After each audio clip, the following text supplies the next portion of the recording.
Hello and welcome back, everyone. Thanks for joining us again. And as you well know, we've got the wonderful Jason and Nick with us this month. So we'll ask you the inevitable questions. Oh yes, I'm Simon. I'm Director of Training at Maxon. And even though I missed you last week, but the two guys did fantastically, so I hear. So thank you for checking out the tech already before we ask. Thanks, Simon. Yes, it's all looking great. Awesome. So morning, Rob. Morning, Drake. Hi there. And just the usual stuff. We're recording this, of course, and we have. We'll give you the link in a second or show you on the screen where the recordings are located. But just wanted to show you as a reminder that next week we've got another session. So doing some dynamic titles and some fun and trickery with text whilst you're on the timeline in your editing application. So that's next week. And there's a link already on the questions which says that, and you'll get it in the follow-up email that you'll get shortly after this webinar too. And also here are here's the recording for the YouTube channel. So we're showing Nick's screen here, so he's very diligently switching over. I can see This is us from last week. This is us from last week. That's from last week. I'm glad great. And I'm just You're wearing something typing different this week. That's a good happy accident, isn't it? This is good. It could have gone totally the wrong way there. Excellent. Yes. So we'll post the recording of this one on the YouTube channel as per usual. So please feel free to jump in with questions as we're going along. So what are we covering this week? I know what we're covering, but why don't you tell us? This week's all about transitions and speeding up the editing process with using them, as well as how you can create some stylistic ones outside of the box. I know that Jason has quite a few to share, which utilizing both effects and transitions within the Universe suite of plugins, which are pretty fantastic, in my opinion. Excellent stuff. Great. Well, let's jump in. Cool. So yes, I will start it off here and want to break down how we can get a more creative dissolve with the help of some of the Universe plugins and effects. And just to break this down, I have two slow motion clips which are overlapping here in the timeline. And I do want to add a dissolve, but I want it to be more stylistic than the basic cross dissolve that comes with Premiere. And in thinking about... Oh, by the way, Nick, sorry to interrupt you. Oh yes, I should turn off my... I'm going to turn off my screen. Turn off webcam. Yeah. So then we can make our excuses that it makes the screen bigger. Yes, thanks for that reminder, because you've been looking at my ugly mug the entire time rather than this beautiful timeline. So here we have basically an overlapping shot. I've slowed down both of these clips, and for the effect that I'm using, I nested them.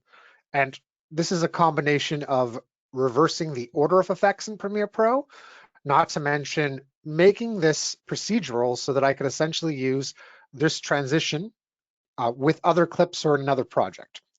So how could I get a more stylistic transition than the regular cross dissolve or additive dissolve that's available? And one thing that I went to under the effects tab is a new universe effects on the latest release called modes. And when you take a look at modes the first time, you may, if you're a Premiere Pro user, go, oh, well, we already have blend modes inside of Premiere Pro, and that is absolutely true. But since Universe works in multiple applications, this specific effect is handy for an NLE such as Avid that doesn't have access to blend modes. There is something else in this which is also awesome. And to begin with this effect by default, the first thing I need to do is identify a background layer, which is going to happen to be the clip on the V1 track. Now, based on me selecting that, I've now got a blend mode, which is set to add. And the cool part about this is that you can actually create your own type of blend mode mixes with this effect. So I'm actually going to switch blend mode A to overlay. And let's choose for blend mode B multiply, and we'll see no results just yet. And that's because we have to adjust the AB mix here. So the minute that I start to slide this value, we now have a mix of those two blend modes. And with a cross dissolve, I can now drive a stylistic transition. And by building this through nests, I've made it procedural, and I'll explain that here in a second. So the first thing that I want to do is there is no clip underneath the one on the V2 track from this point on to the left. So I'll just come into my Premiere Pro timeline and press C to blade this clip. And on this part of it, I'm going to remove the universe blend mode. So it's only happening now over these two shots. However, there is a undesirable switch of these effects. And this is where I can use a regular cross dissolve to blend between these two shots. I'll just use the Premiere Pro shortcut in this case, which is Command D on my Mac. That's going to be Control D on your PC.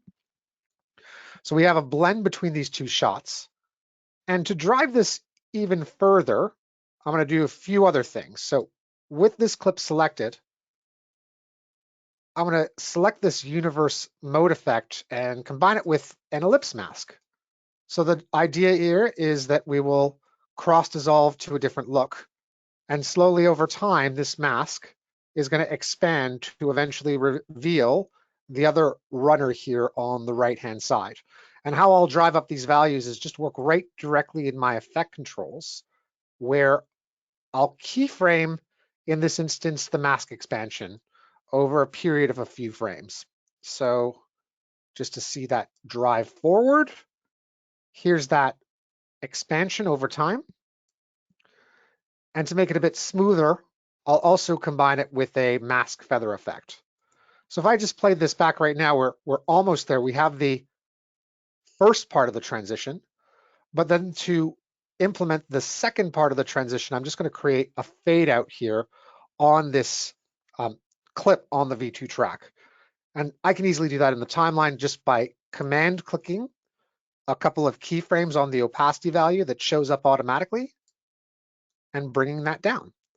So we have a blend between just a regular cross dissolve, but by using modes, we've created an own blend mode with a sort of wipe and opacity reveal followed by a fade out. And the procedural part of this is there's a few ways that I can now reuse this nest.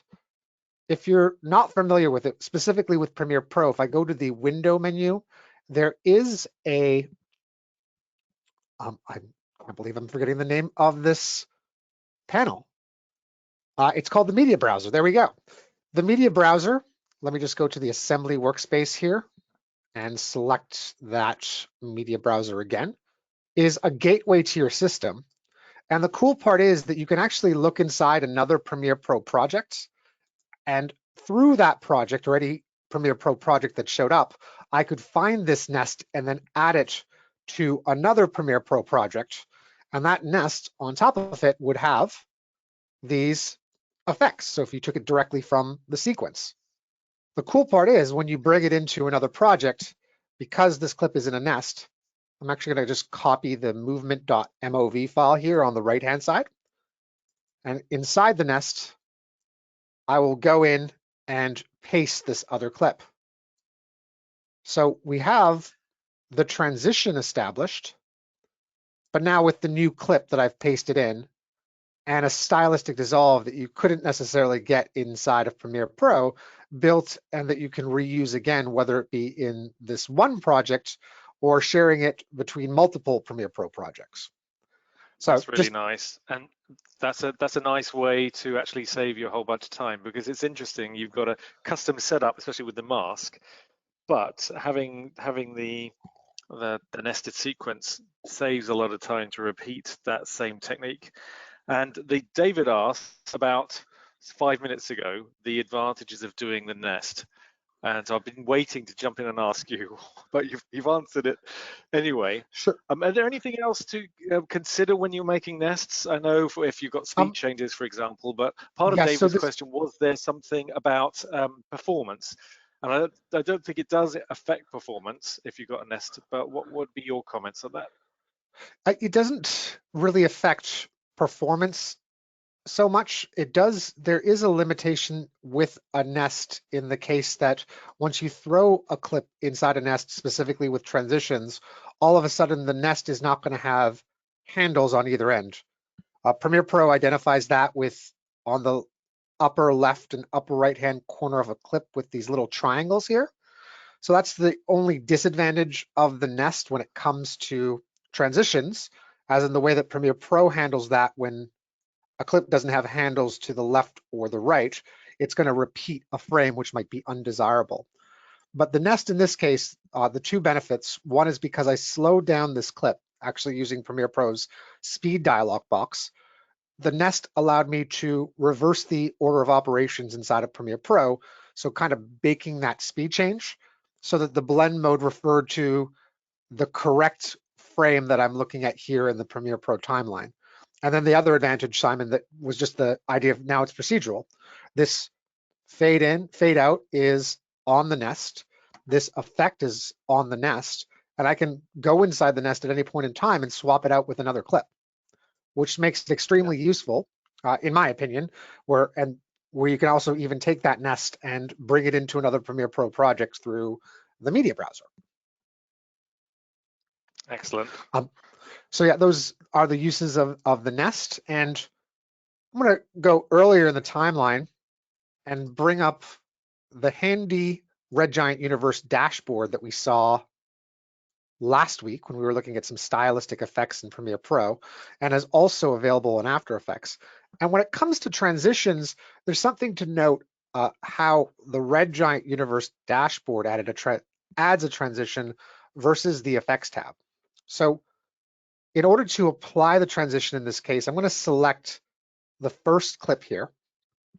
And number one, the transitions in the Red Giant Universe dashboard, in my opinion, combine effects and sort of a base transition, which makes them quicker and easier to use in some case, quicker to use, and also getting a more stylistic effects right off the bat than some of the ones that are inside of Premiere Pro.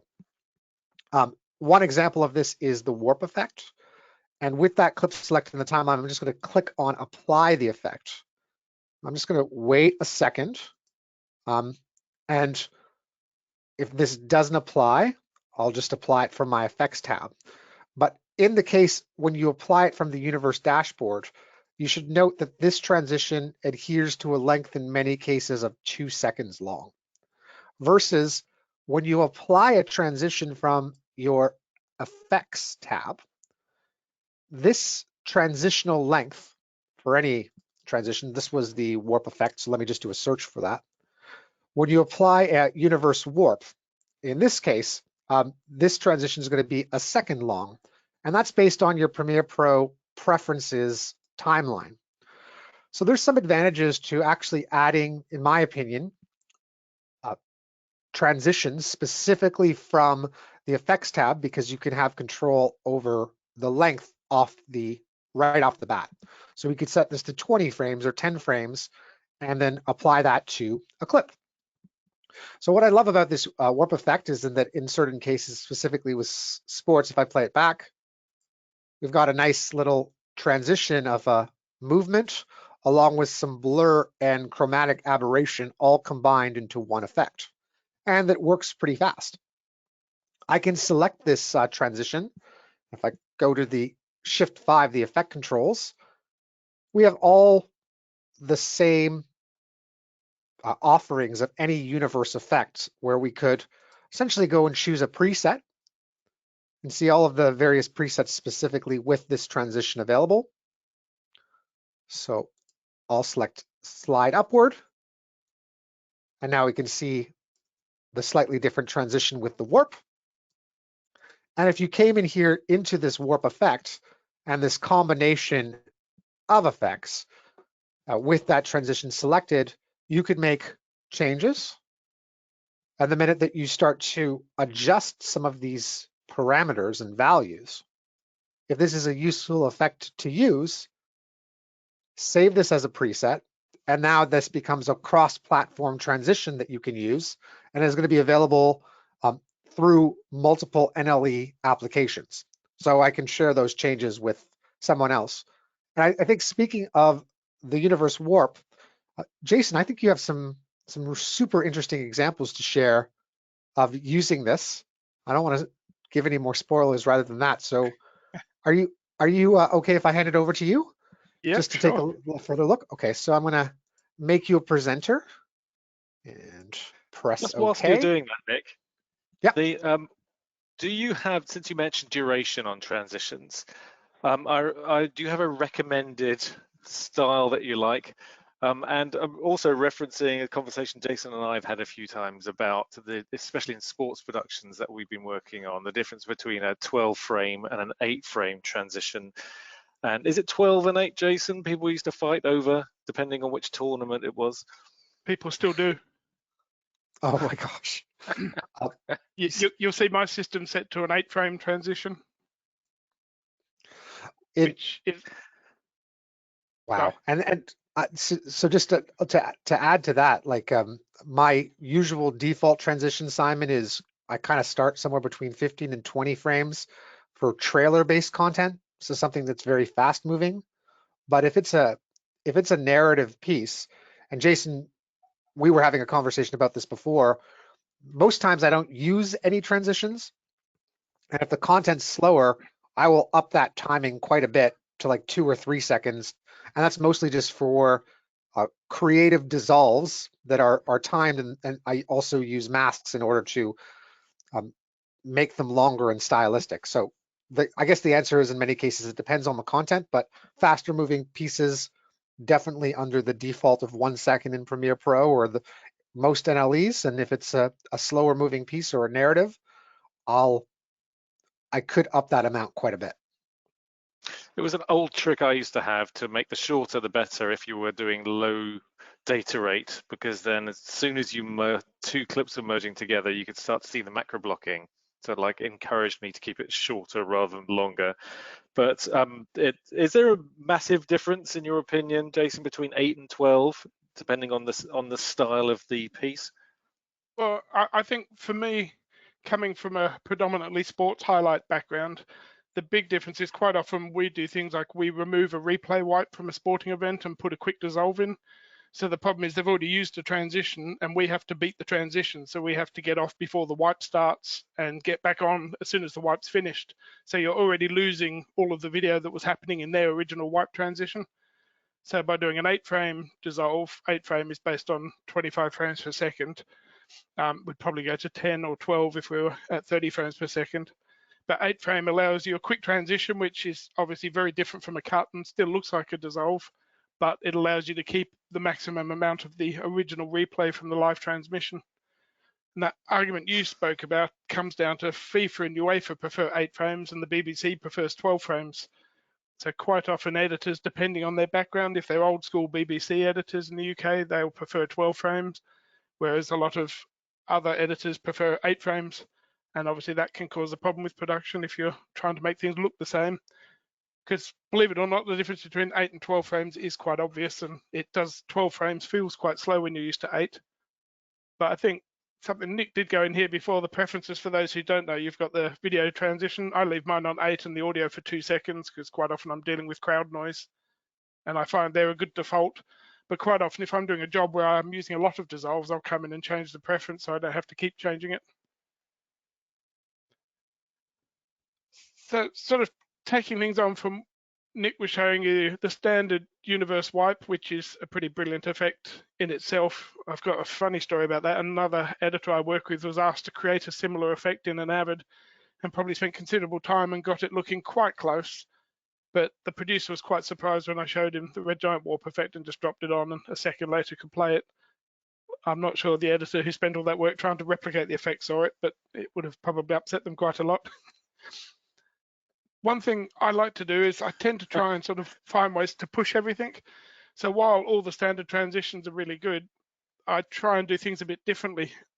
As Nick was saying, I would say that 95% of my transitions are a cut, purely because a cut it's sort of the most basic form of transition. It's quite obvious.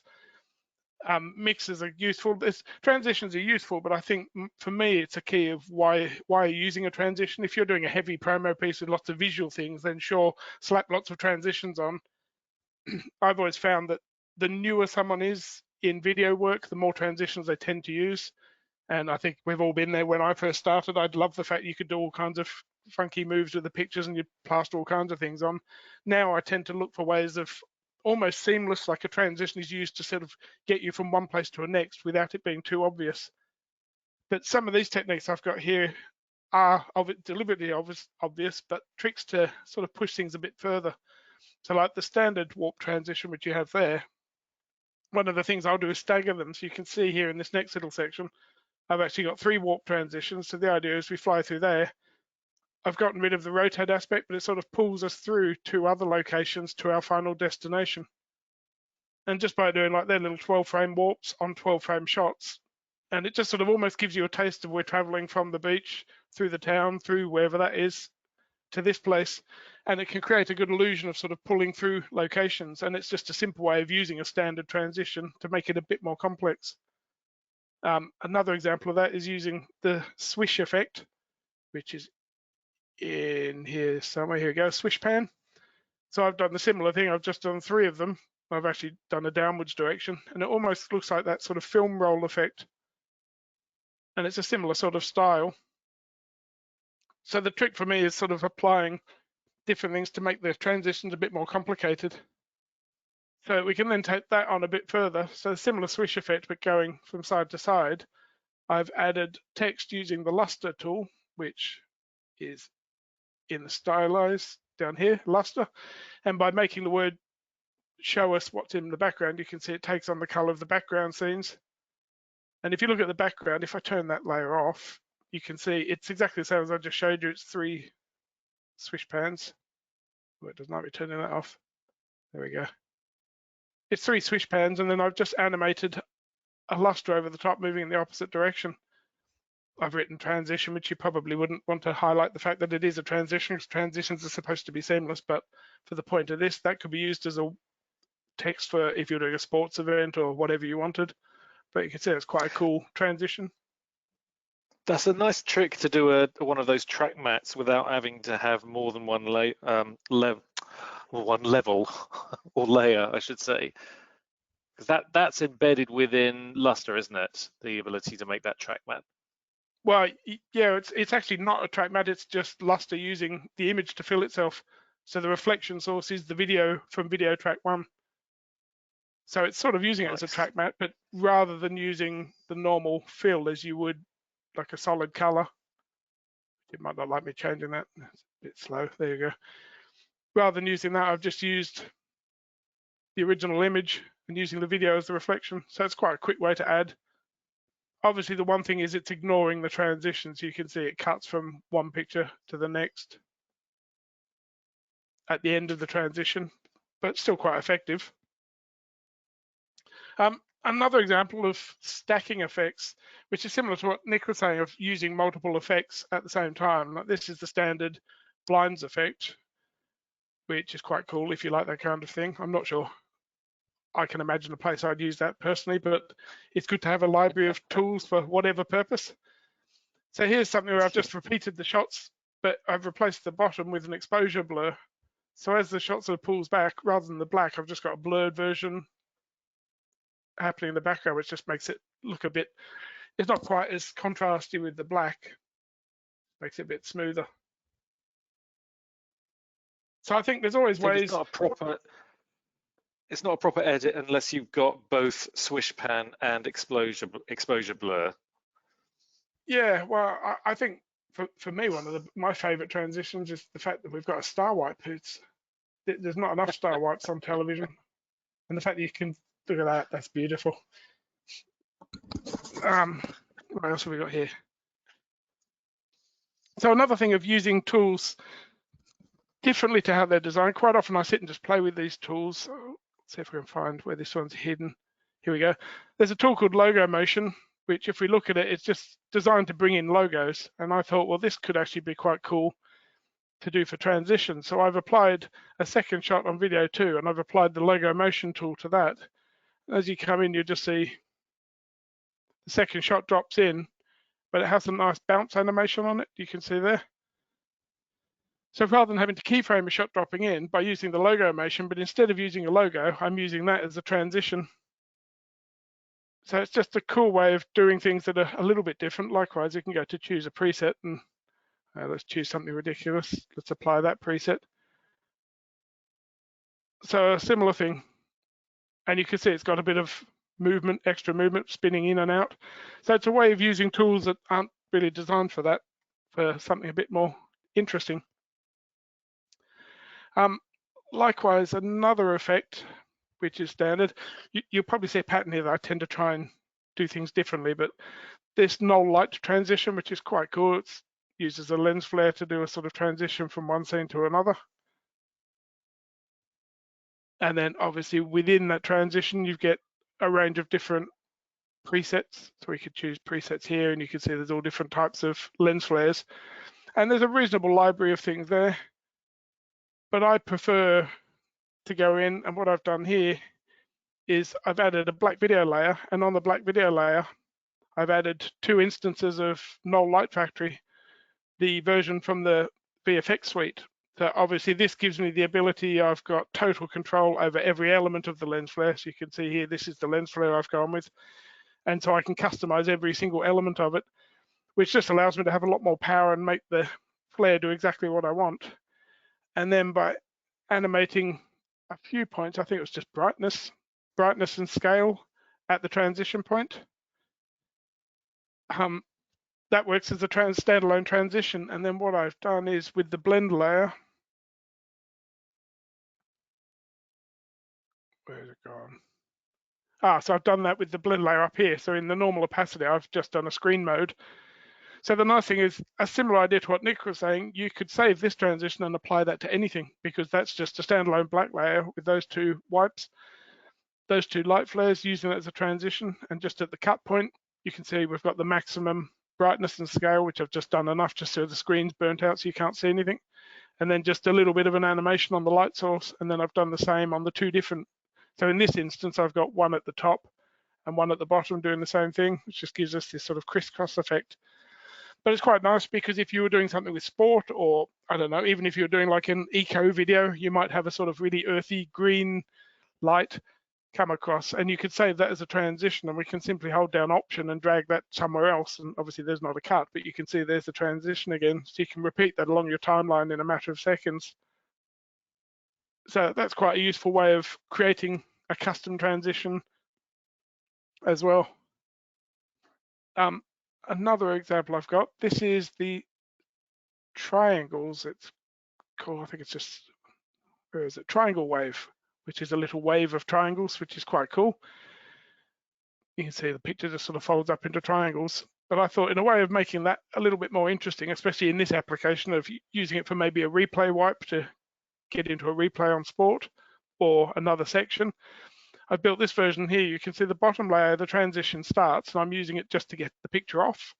And then the picture coming on, instead of how you do a normal transition of both on the same track, I've done this so I can offset them slightly. So you can see here, the first picture is going to go off and the second picture comes on slightly later. But then while that's happening, I've also added a logo behind them, which also has the same effect. So as we step into this, you'll see the first picture wipes off.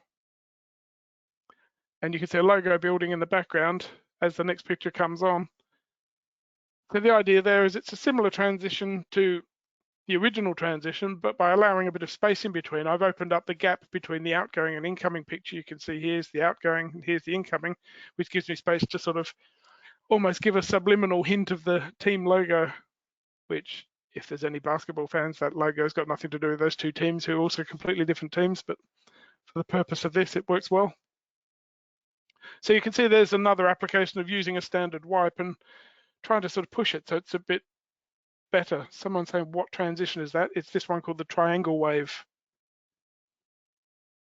So just applying a simple, the nice thing as well in this dashboard that Nick was showing you before, you can actually get a little preview of what they all are. So quite often I just sit here and look at the preview and think, how can I make that a little bit different? So that's the triangle. And then another application, so the similar thing, this time I've done it where I've applied a swish pan to bring the logo in over the top and out. But what I've done is it's a standard triangle wave going from one shot to the outgoing shot to the incoming shot.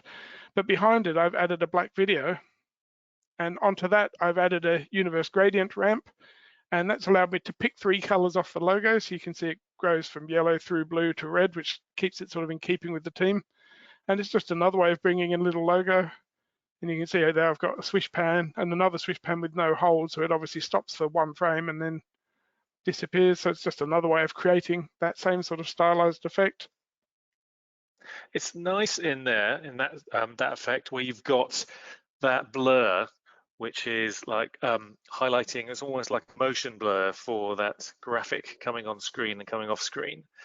But that's set up inside SwishPan automatically, isn't it? Yeah, this is actually the default. I haven't changed anything on this, but you can obviously wind it down if you don't want so much, or you can make it a lot more extreme. Because this is quite interesting, because usually when you're messing around with motion blur, like especially in After Effects, we have to then turn it on for the layer and turn it on for the comp.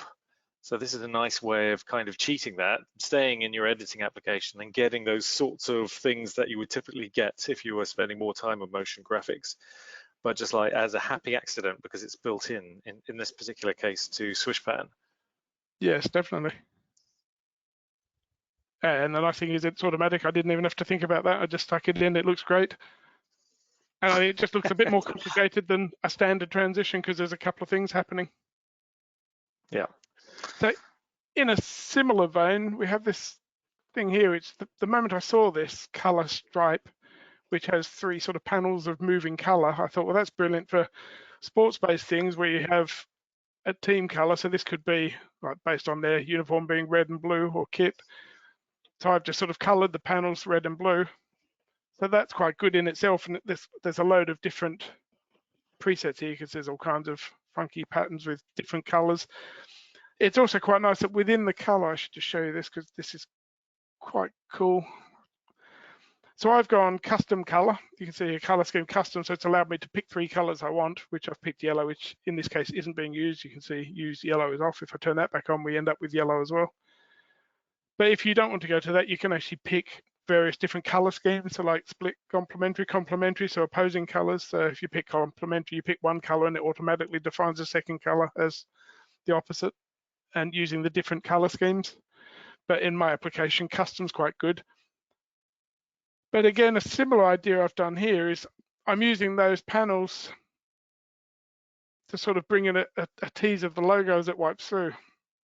And all I'm doing here is the bottom layer is exactly the same as there. It's just got the red and blue color strips. I've then just put the logo on top.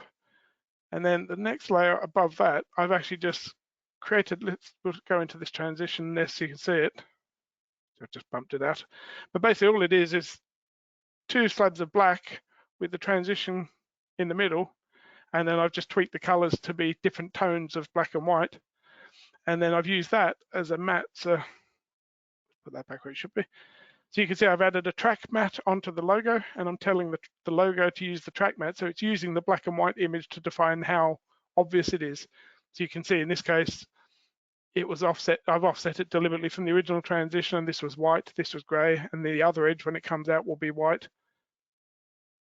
So you can see here it matches in different tonal values. So it's another way of using a transition to make something a little bit more complicated than even the first one, which obviously, as it is, there's quite a lot of cool things in universe without actually making them more complicated, but this is just something I like to do, make everything a bit more complicated. And also do it quickly though. And there's also, if I can link it to the question, Chris was asking about GPUs and graphics cards, and was asking if there's a recommended hardware or video card that would work with transitions, especially if you've got larger resolutions or if there's a lot going on in your transition. I'll give the quick technical answer, but I just wanted to ask you about this, Jason, and it might give you a chance to show off the graphics card you got on your system. But the inside, all the hosts, in fact, all the transitions work on OpenGL. And even though you've got that red bar inside Premiere, the red versus yellow bar essentially means that the yellow bar is processing off the GPU in Mercury playback mode. But even so, if you've got a red bar, it's still processing in universe on the GPU, and that works in Avid as well. But what's your experience of these on your system, Jason, in terms of just the playback if you're not rendering them, just playing them through? Well, I've found it. Previously I was using a MacBook Pro with, I think it was 16 gig of RAM, and it was quite basic. I'm now on a new iMac, which has got the 16 gigabyte graphics card, 128 gigabytes of RAM, and the i9 10-core processor. And I find it's quite amazingly fast for most things. So this is basically an iMac, sort of the most I could get of everything off the shelf from Apple. So not the iMac Pro, but just a standard iMac. One hint I would say for any Apple users is don't buy your RAM from Apple. They wanted £2,500. I paid £600 for exactly the same thing. But performance-wise, although you see a staggered playback, like this transition, if we go back to this last transition, so this one where I've got 2 instances of a color stripe and a track matte key, although it's showing as yellow and red, I can play that in real time and it performs as you would expect in half resolution if I switch that to full resolution. So it just plays perfectly. And that's with like 3 or 4 things happening at once. So I think it's quite good. But I found even with my MacBook Pro, which again was nothing special, it was just a top spec standard MacBook Pro, that worked pretty well as well. Obviously, the more graphics card you can give it, the better it works. But yeah. There's just a quick answer to David's question. He's asking about Mac versus PC and graphics cards, and the Mac not supporting NVIDIA cards. It doesn't matter which graphics card you've got. If you took this project over onto a PC and then you just had an NVIDIA card on it, then it would work identically because the universe is just piggybacking off whatever your system has got, so you don't have to do anything clever. There's, as a side question, David's asked when we all might see Redshift Full Metal on the Mac. And the quick answer to that, David, is that we've had a private beta going for a number of weeks now for Redshift, and the official answer is soon. So that's all the information I can get out of the product team. So we feel your pain. As soon as we know, we'll let you know as well. And we're planning on some Redshift sessions over the next couple of months as part of these webinars. So we hope to have more information, although we can't let you know any information right now. We should have some soon though. Cool. So the next little experiment I've come up with is using the color mosaic transition, which I thought was just an interesting way of getting from one shot to another. But what I've done here is, as the transition happens, I've done a similar thing where I've made another little nest of the same effect. So at the bottom, if I just turn those 2 layers off, so you can see the transition itself. So the transition just sort of goes through, and I quite like this preset because it gives you sort of an angled look, which is quite a nice transition by itself. But again, to make it a bit branded, I've put the logo on top, and then I've created a matte of the similar transition that goes through as the transition plays through, which just to show you that inside that nest, it's the same trick again. I've just used a black video, and the black video just does that transition. So it's using that as a track matte again. So same thing, it's just the logo. Come to effects control, you can see I've just got a track matte, which is pointing to this transition that I built. And it just gives you another 2-layered transition to have 2 things happening at once, and just makes it look quite cool. It's almost as if you've got those panes projected, or the video projected onto those panes as it's going over. Yeah, it looks quite nice. I think it just it sort of expands the pool of transitions. So while you've already got a load of cool transitions here, by doing little sort of subtle things, it customizes it, it makes it unique to your production and makes them look a bit original. So quick question for you, Jason. We just Side is asking, what is a track matte? So we've just been throwing this phrase badly, yep, cool. But basically it's well, I'll tell you what, I'll let you explain. Cool. Basically a track matte. So what I'm doing is I want to key this logo on, but the instruction to how strong the logo is, the track matte tool is basically saying, okay, this logo, the amount we're going to see is depending on what the track mat is doing. So if we go back to the track mat for a second, as you see here, basically the more white it is, the more solid the logo will appear. So in this particular instance, the logo will be invisible on these black parts. On these mid-gray, it'll be around 50%. On this almost white, it'll be at about 80% opacity. So basically, it's using the luminance value of a track mat to define how solid the image is. So you can see here, this is that bit that's almost solid, and then here you can see a tiny hint of it. So it just creates an interesting, so basically it's showing that logo using the luminance values of that part of the image. So the cool thing with that is where I'm using the transition to generate a track mat, you could simply use text there, or even another picture if you wanted to. So basically it's just looking at the black and white value of that image, and the black bits will be transparent, the white bits would be solid. So hopefully that sort of makes sense. Absolutely. I mean, it's quite often that you have it with, as you said, with text, but that's a great example of it graphically. Cool. So I've got a few more examples now. So now sort of these next few examples, I've moved a bit away from traditional transitions, and this is another process that you can do is keep in mind a transition is a way of getting from one image to another. So I started playing around here using some of the other tools in motion graphics within Universe. We have this tool set called HUD, which we had a brief look at. I'm not sure if it was last week, I think it was last week. And it has all kinds of little cool things. So I've made a simple HUD display of just a circle that radiates out. And well, it didn't cut on originally, I've obviously broken a bit of it. But the point here is as it radiates out, you can see a wipe through to the next picture. And to do that sort of thing, I've broken the front bit of it, but the point here is that I'm using a HUD tool, which if we have a look at the effects, you can see it's just a simple HUD, which has just created this disk, which I've actually got a repeater on, and I'm just scaling it over time. So you'll see there'll be keyframes for rotation and scale to make it get bigger and spin round. And then the number of clones animates over time as well. And then I've also added, to give you these light rays, I've used another tool, let's close HUD down. So part of the trap code suite, I've used Shine, which just allows these lights. So if I turn that off, you'll see, so there's the HUD, which is quite clean. So I've used that just to create these sort of continuous light rays. And then my actual transition, I've done two things. I've used the shape wipe, which I was trying to find a way to use a star wipe, but in this case it didn't happen. But it's got a circle wipe, so it's a nice circle wipe, and you can make it nice and soften it off. And then just to enhance the effect as well, this shot happens to be a 4K shot, so I've also got a scale on this shot, so as the transition's happening, that shot scales up. So the whole idea is that sort of all the elements are sort of working towards the same goal, if you like.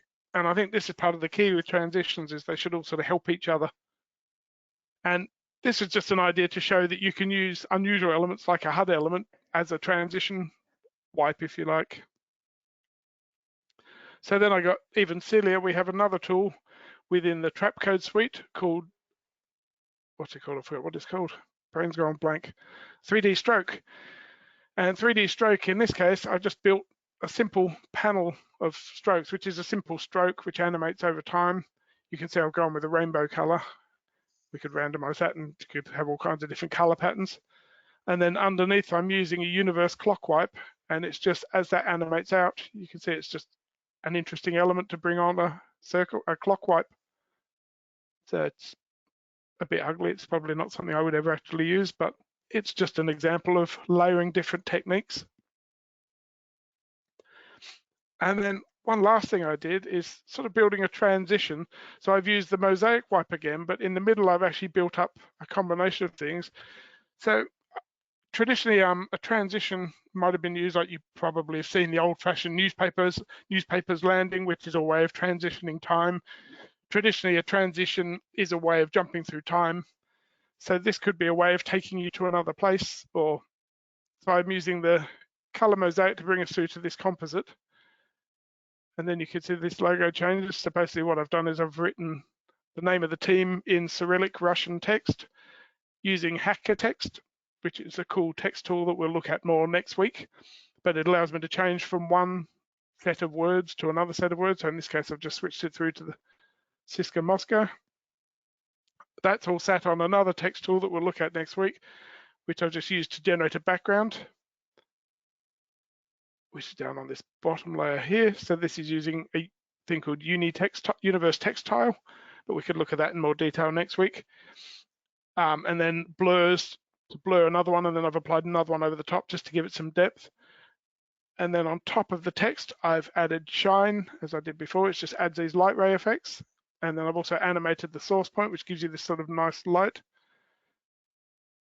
And you can see the way the sort of interplay happens with the color mosaic. So you've got a bit of the mosaic happening. You've still got a bit of the light rays and the text disappears. And it's quite a nice way to get from one place through to another. It's sort of quite a complex transition with a load of elements. But yeah.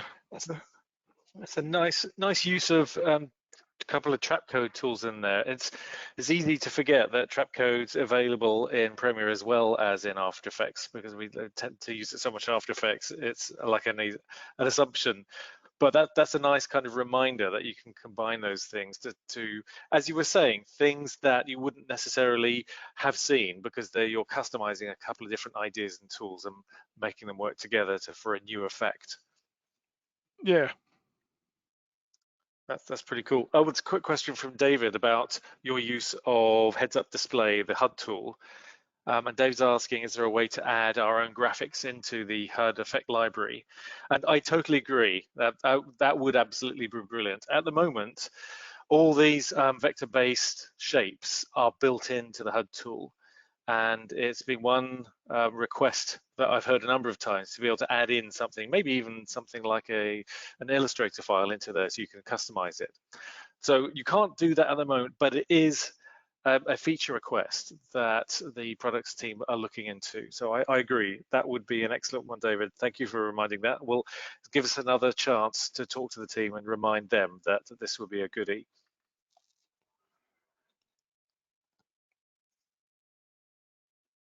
Cool. That's sort of the end of my demos. I don't know if we've got any more questions that we can, or if Nick's got anything else he would like to show. I have something I can show. Let me hand it back to you. Awesome.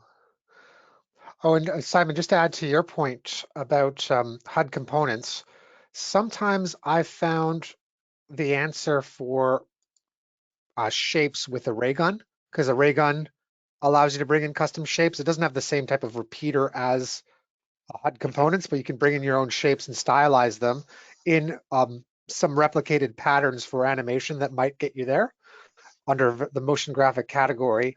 And an unexpected one is typographic, which also, while it's primarily used as a motion graphic type introduction and outro display, you can add custom layers to that, turn off your text, and maybe get the result that you're looking for by doing that and combining other effects.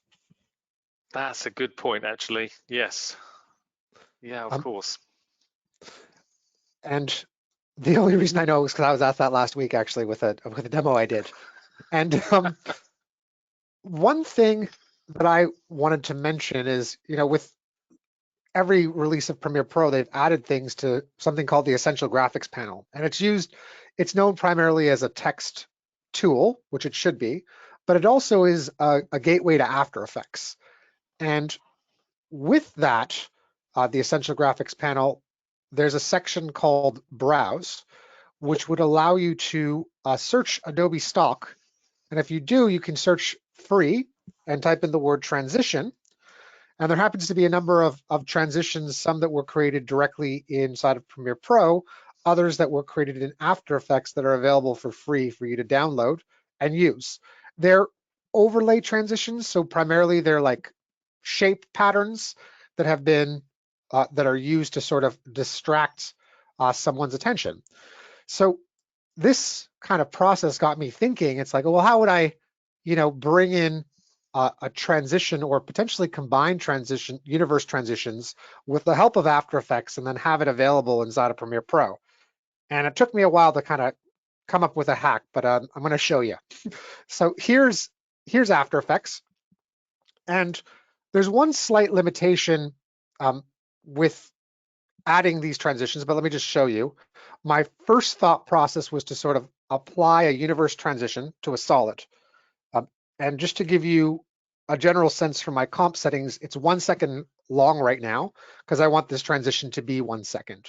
You can, of course, make that length a little bit longer or shorter depending on your preferences, such as 8 frames.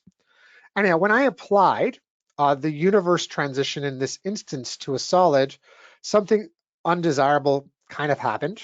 It's because it's a transition and the way that After Effects thinks. But I'll show one of the effects that you showed earlier. Is that the color strip? Jason, yes, universe color stripe. And here we have this transition and it's directly in the middle of the screen. And in After Effects, what you need to do is take the mix value to animate this across screen.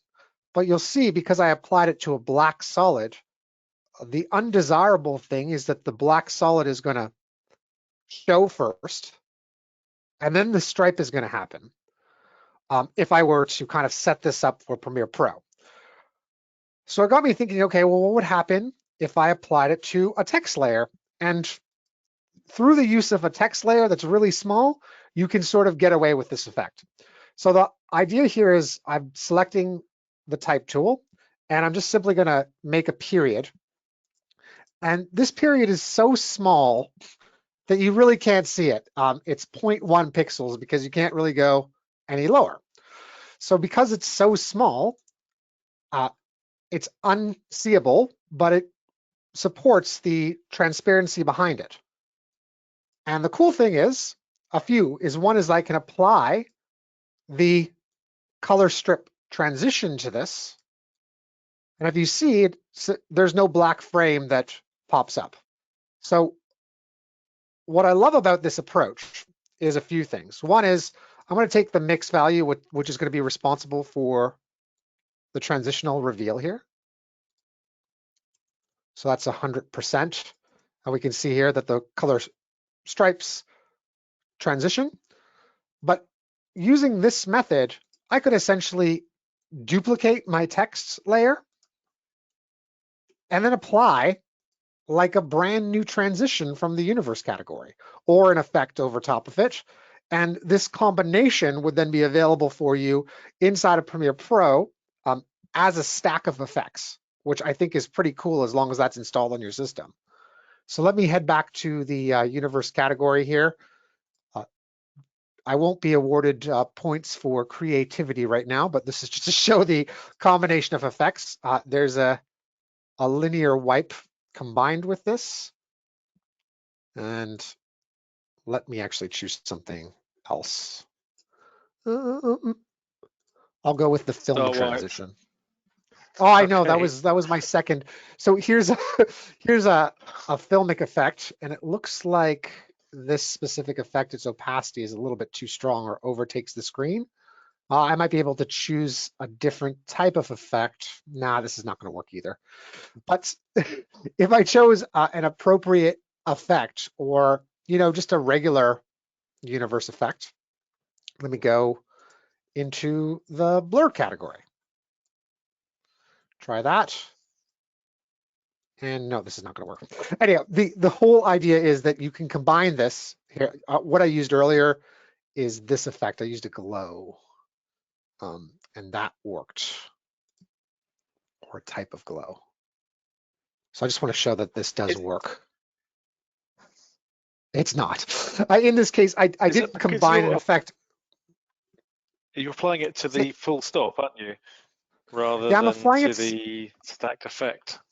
No, I'm applying it to the text layer, but this combination isn't working, but I do want to show that it does work. So I'm just going to try to find an effect that has some level of, here we go, back to universe.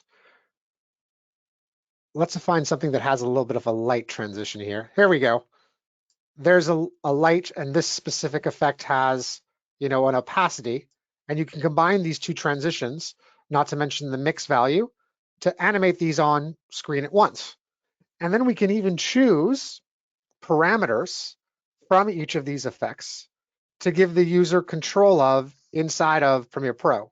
So for instance, you were talking about the custom setup for the color stripe, Jason. So if I set this to a custom color scheme and then copied my color 1 along with my custom colors here, the user has the transition, not to mention the custom colors that I gave them are able to be swapped. I would just have to make sure that the custom color 3 is on in order for them to be able to change this. So we can combine transitions in some cases. We can then also publish parameters.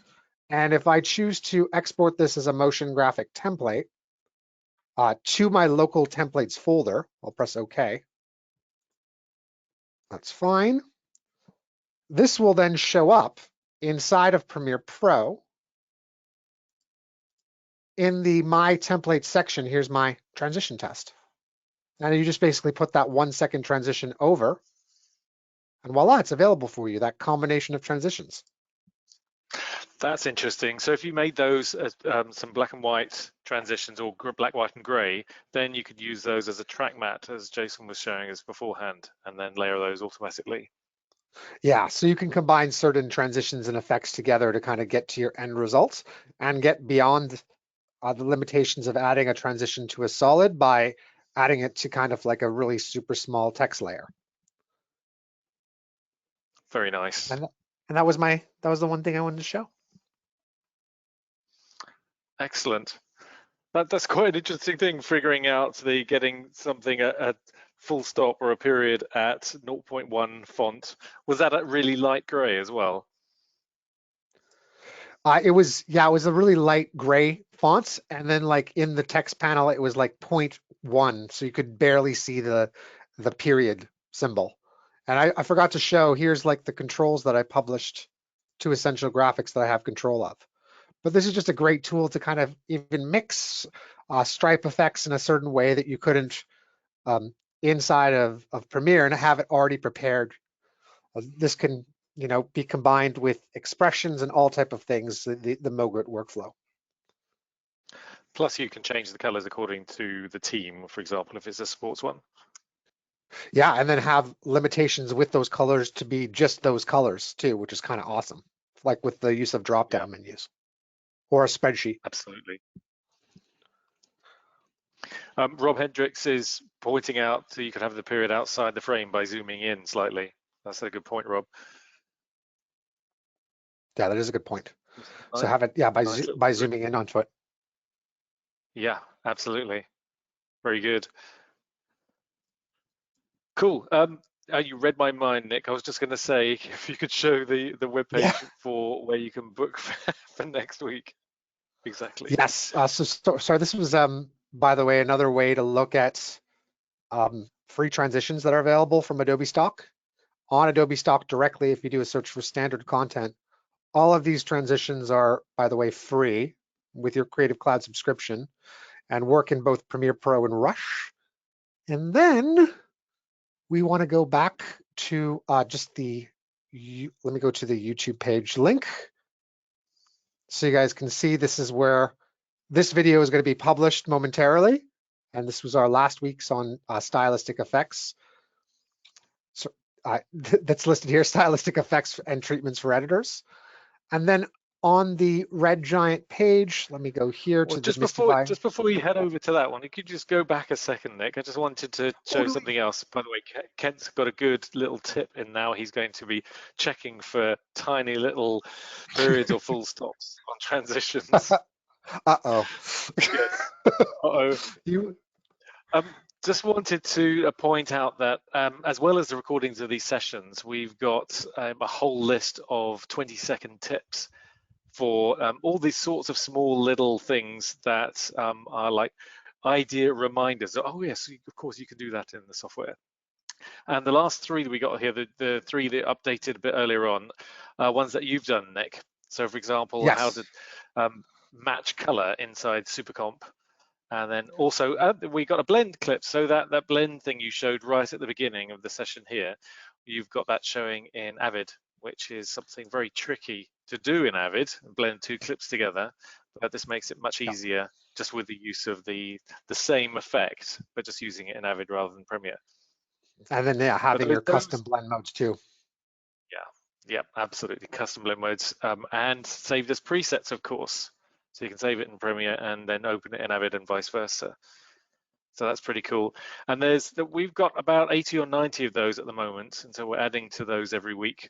So that's a whole separate playlist as well as the recordings for these webinars.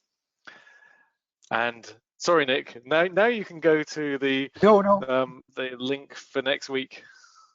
Yes. So let me go. Here we go. Back here. And here at the bottom, we're talking about titles on the timeline next week, dynamic titles, and what's possible inside of Universe to expand the title options that you have in your NLE, along with I think some other tricks of stylization as well, which Jason sort of touched upon this week with your example of the hacker text. Yeah, that's going to be very interesting. A lot more next week. Awesome. Great stuff. Thanks everyone for coming along, and some nice comments. Thank you very much for answering those.